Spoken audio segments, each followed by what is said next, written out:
નમસ્કાર, સવારના સમાચારમાં આપનું સ્વાગત છે। પહેલા જોઈએ બુલેટિનના મુખ્ય સમાચાર।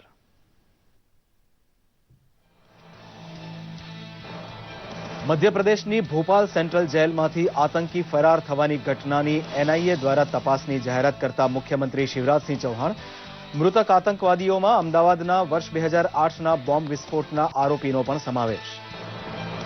દેશના વિકાસમાં ન્યાયતંત્રનું મહત્વ અભૂતપૂર્વ હોવાનું જણાવતા પ્રધાનમંત્રી ચર્ચા તથા સંવાદનું લોકશાહીમાં વિશેષ મહત્વ હોવાનું જણાવી ન્યાયતંત્ર ઉપરના ભારણને ઓછો કરી પ્રશ્નોનો ઉકેલ લાવવા સરકાર કટિબદ્ધ હોવાનું જણાવતા પ્રધાનમંત્રી નરેન્દ્ર મોદી। જમ્મુ કાશ્મીર હાઈકોર્ટે આતંકીઓ દ્વારા સ્કૂલો સળગાવવાની ઘટના મામલે સરકારને આતંકીઓ સામે કડક કાર્યવાહી માટે આપ્યો આદેશ। 3.5 મહિનાથી શાળા કોલેજો બંધ થતાં શિક્ષણની પરિસ્થિતિ કથળી।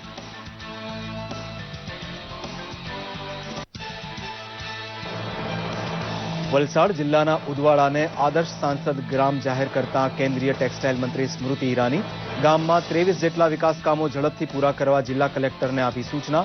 પોલીસ પોસ્ટ કરી પ્રજાને સમર્પિત। સમાચાર જોઈએ વિગતવાર। મધ્યપ્રદેશમાં પોલીસે એટીએસના સંયુક્ત ઓપરેશનમાં ગઈકાલે પ્રતિબંધિત સંગઠન સિમીના 8 આતંકવાદીઓનો ખાત્મો બોલાવ્યો હતો। ભોપાલ સેન્ટ્રલ જેલમાં કેદ આતંકવાદીઓ સુરક્ષા ગાર્ડ રમાશંકર યાદવની હત્યા કરીને ફરાર થઈ ગયા હતા।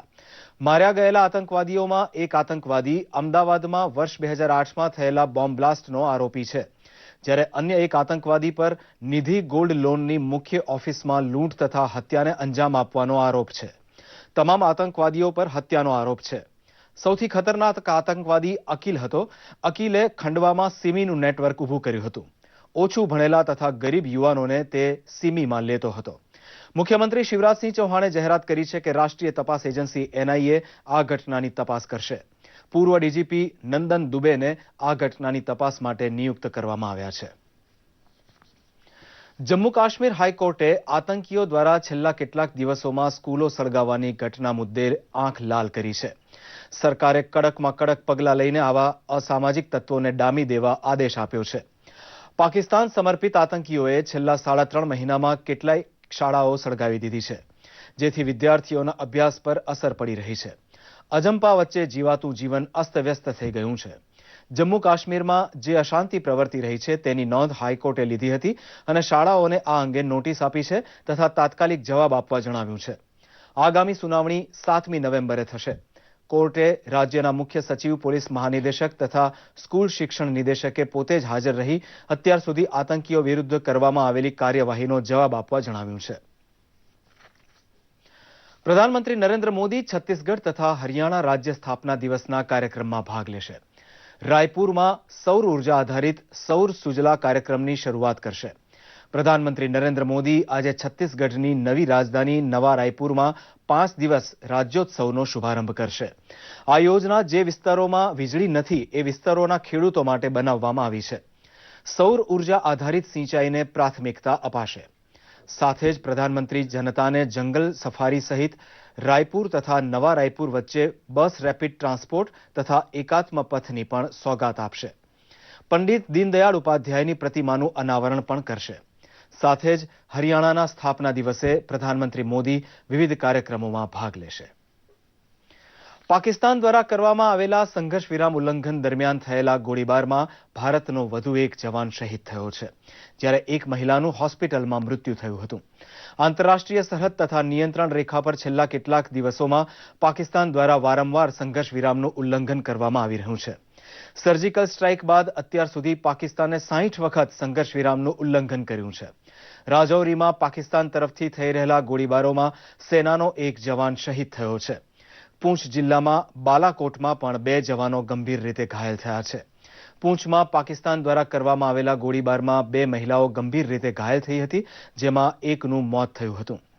દરમિયાન મળતા તાજા અહેવાલ મુજબ જમ્મુ કાશ્મીરના બાંદીપોરમાં કેટલાક આતંકવાદીઓ છુપાયા હોવાની ખબર મળતા સુરક્ષા દળોએ આખા વિસ્તારને ઘેરી લીધો છે અને સુરક્ષા દળો તથા આતંકીઓ વચ્ચે ગોળીબાર થઈ રહ્યો છે।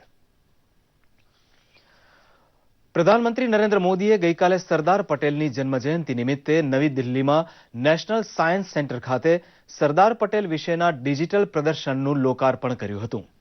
તેમણે સરદાર પટેલ વેબ પોર્ટલનું પણ લોન્ચિંગ કર્યું હતું. આ પ્રસંગે ઉદ્બોધન કરતા કેન્દ્રીય ગૃહમંત્રી રાજનાથસિંહે જણાવ્યું હતું કે દેશને અખંડ રાખવા સરદાર પટેલે આપેલા અભૂતપૂર્વ યોગદાનને આપણે કદી ભૂલી શકીએ નહીં. આ પ્રસંગે પ્રધાનમંત્રીએ જણાવ્યું કે રાષ્ટ્રીય એકતાના શિલ્પી સરદાર પટેલે આ દેશ માટે આપેલા યોગદાનને યથાર્થ રીતે પ્રજા સમક્ષ રજૂ કરવા આ ડિજિટલ પ્રદર્શનનું આયોજન કરાયું છે. તેમણે જણાવ્યું હતું કે સ્ત્રીઓ માટે અનામતની વાતો છેલ્લા કેટલાક વર્ષોથી અમલમાં આવી છે, પણ સરદાર સાહેબે છેક 1930ની સાલમાં અમદાવાદ મહાનગરપાલિકામાં કરેલા ભાષણમાં સ્ત્રીઓ માટે 33% અનામતની હિમાયત કરી હતી. સરદાર પટેલે આ દેશ માટે પોતાનું સમગ્ર જીવન સમર્પિત કર્યું હતું. શ્રી મોદીએ માતૃભાષા પ્રત્યે લગાવ કેળવાય, પોતાના રાજ્ય અને પોતાના દેશ પ્રત્યે લગાવ કેળવાય તેની ભારપૂર્વક હિમાયત કરી હતી. ભારતની એકતાના સૂત્રધાર સરદાર વલ્લભભાઈ પટેલની 141મી જન્મ જયંતિને રાષ્ટ્રીય એકતા દિવસ તરીકે મનાવાયો હતો. પ્રધાનમંત્રી નરેન્દ્ર મોદીએ દિલ્હીમાં ઇન્ડિયા ગેટ ખાતે રન ફોર યુનિટીને ઝંડી દર્શાવી પ્રસ્થાન કરાવી હતી. જોઈએ એક રિપોર્ટ. ઘડવૈયા અને લોખંડી પુરુષ તરીકે લોકોના હૃદયમાં સ્થાન મેળવનાર સરદાર વલ્લભભાઈની જન્મજયંતિ નિમિત્તે રન ફોર યુનિટીનું આયોજન કરાયું, જેમાં જંગી મેદનીમાં લોકો એકત્રિત થયા હતા. સૌપ્રથમ પ્રધાનમંત્રી મોદીએ રાષ્ટ્રીય એકતા અને અખંડતાના શપથ લેવડાવ્યા હતા. ત્યારબાદ તેમણે રન ફોર યુનિટીને ઝંડી દર્શાવી પ્રસ્થાન કરાવ્યું હતું. सत्यनिष्ठा से शपथ लेता हूं कि मैं राष्ट्र की एकता, अखंडता और सुरक्षा बनाए रखने के लिए स्वयं को समर्पित करूंगा और अपने देशवासियों के बीच. કાર્યક્રમને સંબોધિત કરતા પીએમએ કહ્યું હતું કે આપણે અખંડ ભારતને એક ધ્વજ નીચે જોઈ રહ્યા છે, જેની પાછળ સરદાર પટેલનું જ યોગદાન છે. વધુમાં તેમણે જણાવ્યું કે સરદાર પટેલે ગાંધીજીની સાથે પડછાયો બનીને આઝાદીના આંદોલનમાં તેમના વિચારોને જન આંદોલનમાં બદલી નાખ્યા હતા. आज जो हिंदुस्तान में हम एक तिरंगे झंडे के नीचे कश्मीर से कन्याकुमारी, अटक से कटक, हिमालय से लेकर के सागर तक जो एक हिंदुस्तान देख रहे हैं, एक तिरंगे झंडे के नीचे हिंदुस्तान देख रहे हैं, उसका श्रेय सरदार वल्लभभाई पटेल को जाता है. પીએમએ કહ્યું કે સૌનું સપનું છે કે દેશ મજબૂત, તાકાતવાર અને બળવાન હોવો જોઈએ, પરંતુ તેના માટે પહેલી શરત એ છે કે હિન્દુસ્તાનમાં એકતા હોવી જોઈએ. हर किसी का सपना है हिंदुस्तान मजबूत होना चाहिए. ये सपना पूरा करने की पहली शर्त है हिंदुस्तान में एकता होनी चाहिए. संप्रदाय के नाम पर, जातिवाद के जहर पर, ऊंच नीच की विकृत मानसिकता पर, अमीर और गरीब की खाई के बीच, गांव और शहर के बीच, भेदभाव के बीच यह देश एकता की अनुभूति नहीं कर सकता. કાર્યક્રમમાં પ્રધાનમંત્રીએ સરદાર પટેલની સ્મારક ટપાલ ટિકિટ પણ લોન્ચ કરી હતી. આ અગાઉ પ્રધાનમંત્રીએ સરદાર પટેલની પ્રતિમાને પુષ્પાંજલિ અર્પણ કરી હતી. સંસદ ભવન ખાતે પણ શ્રી મોદી તથા અન્ય મંત્રીઓએ સરદાર પટેલની તસવીરને શ્રદ્ધાસુમન અર્પણ કર્યા હતા. દૂરદર્શન સમાચાર, અમદાવાદ. પ્રધાનમંત્રી નરેન્દ્ર મોદીએ દિલ્હી હાઈકોર્ટના 50મા સ્થાપના દિનની ઉજવણી પ્રસંગે દેશના વિકાસમાં ન્યાયમૂર્તિઓ તથા ન્યાયતંત્રના યોગદાનનું મહત્વ સમજાવ્યું હતું. તેમણે જણાવ્યું હતું કે બદલાતા સમય સાથે દેશમાં વિવિધ ક્ષેત્રોએ પોતાની કામગીરી દ્વારા યથાયોગ્ય યોગદાન આપવાનું હોય છે. ચર્ચા તથા સંવાદનું લોકશાહીમાં વિશેષ મહત્વ હોવાનું જણાવી તેમણે ચર્ચા અને મંથન દ્વારા દેશમાં સારા કાયદા અમલમાં આવે તેની જરૂરિયાત જણાવી હતી. પ્રધાનમંત્રીએ ન્યાયતંત્ર પર વધી રહેલા ભારણનો ઉલ્લેખ કરી જણાવ્યું કે સરકાર તે અંગે ચિંતિત છે. તેમણે જણાવ્યું કે કાયદા તમામ પાસાઓ વિચારીને યોગ્ય રીતે ઘડાશે તો તે ન્યાયતંત્ર માટે વધુ અનુકૂળ રહેશે અને સારા કાયદા ઘડાય તે જોવાનું કામ ચૂંટાયેલી સરકારોનું છે. कंट्रीब्यूशन का पुंज इंस्टीट्यूशंस की प्रतिष्ठा को बढ़ाता है, इंस्टीट्यूशन की अहमियत को बढ़ाता है और दिनों दिन इंस्टीट्यूशंस की आवश्यकता अधिक महसूस होती है. मुझे विश्वास है कि भारत के संविधान के प्रकाश में देश के सामान्य नागरिकों की आशा आकांक्षाएं उसको पूर्ण करने में जिस किसी के पास जो जिम्मेवारी है उसको पूरा करने का भरसक प्रयास करना चाहिए. કેન્દ્રીય ટેક્સટાઇલ મંત્રી સ્મૃતિ ઈરાનીએ ગઈકાલે વલસાડ જિલ્લાના ઉદવાડા ગામની મુલાકાત લીધી હતી. તેમણે લોકોને નવા વર્ષની શુભકામના આપી હતી અને આ પ્રસંગે તેમણે પારસીઓને યાદ કર્યા હતા. તેમણે જણાવ્યું હતું કે ઉદવાડા ગામ પારસીઓને લીધે જાણીતું છે. તેમણે ઉદવાડાને આદર્શ સાંસદ ગામ જાહેર કર્યું હતું. તેમણે એક પોલીસ પોસ્ટ જનતાને સમર્પિત કરી હતી અને જણાવ્યું હતું કે પોલીસ પોતાની કામગીરી સારી રીતે કરી લોકોની મુશ્કેલી દૂર કરશે. તેમણે 23 જેટલા વિવિધ વિકાસના કામો ઉદવાડા ગામમાં કરવાની ખાતરી આપી હતી અને આ કામો ઝડપથી પૂરા કરવા જિલ્લાના કલેક્ટરને અપીલ કરી હતી. મારું સૌભાગ્ય છે કે હું ઉદવાડા ગામમાં આવી છું.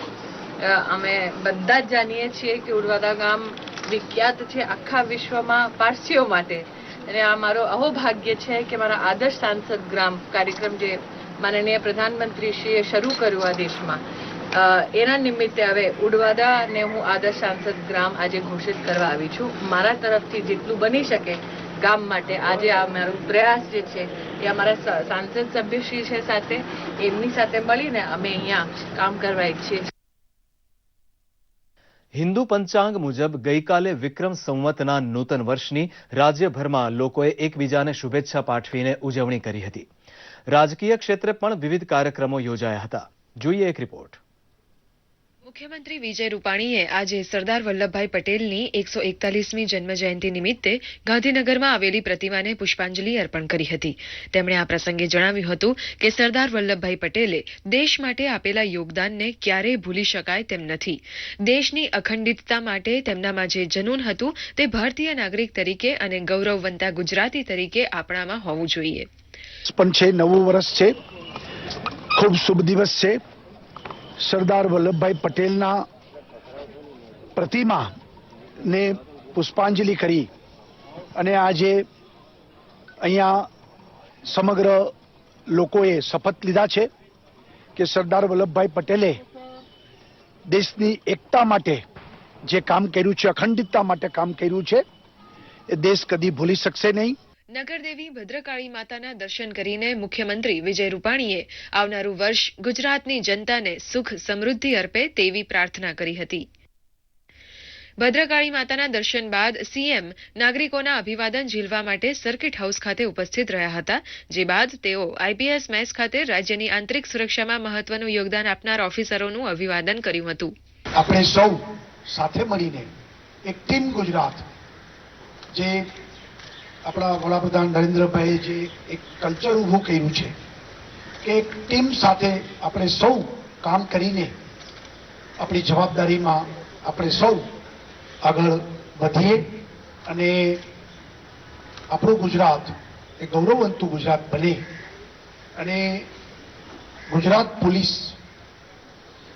આગવી છાપ તો છે જ આપણી, અને એને જ કારણે લોકો અહીંયા આવીને કહે છે કે કાયદો વ્યવસ્થા એ ગુજરાતમાં ખૂબ સારો છે અને એટલે જ બહેનો રાત્રે 2 વાગે નવરાત્રિમાં એકલી જઈ શકે છે. તો આપણે આ છાપને વધુ પ્રતિષ્ઠાપૂર્વક વધારીએ. આ સાથે જ આ બુલેટિન અહીં સમાપ્ત કરીએ છીએ. નમસ્કાર.